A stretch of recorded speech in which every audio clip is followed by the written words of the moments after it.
একটা কমন প্রশ্ন পাওয়া যায় যে একজন স্বামী চাইলে সৌন্দর্যতার জন্য তার স্ত্রীকে ভ্রু প্লাক করাতে পারবে কিনা, ইসলাম কি বলে এই সম্পর্কে আপনার মতামত কি, আপনি জানিয়ে দেবেন কমেন্টে। বাকি আমি আমার দিক থেকে উত্তরটা আপনাকে জানাচ্ছি।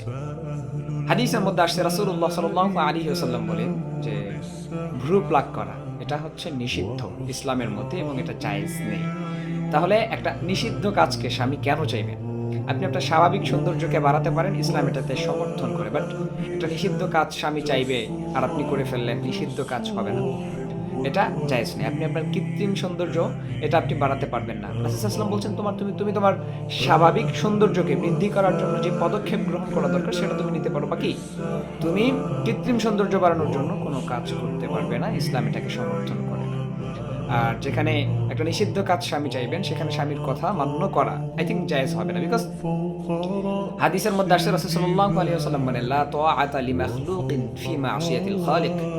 সৃষ্টিজীবের সাথে সৃষ্টিকর্তার কোনো সম্পর্ক নেই। আপনার পিতামাতা যদি ইসলাম সম্পর্কে কোনো খারাপ কিছু রটায় বা আপনাকে যদি বলে, আপনি একটা বুঝতে পারছেন যে ইসলাম সত্য, বাকি আপনি যাচ্ছেন সেখানে ইসলামের মধ্যে যাচ্ছেন, আপনার পিতামাতা বাধা দিচ্ছে, এই সময় আপনার পিতামাতার কথা শোনা যাবে না।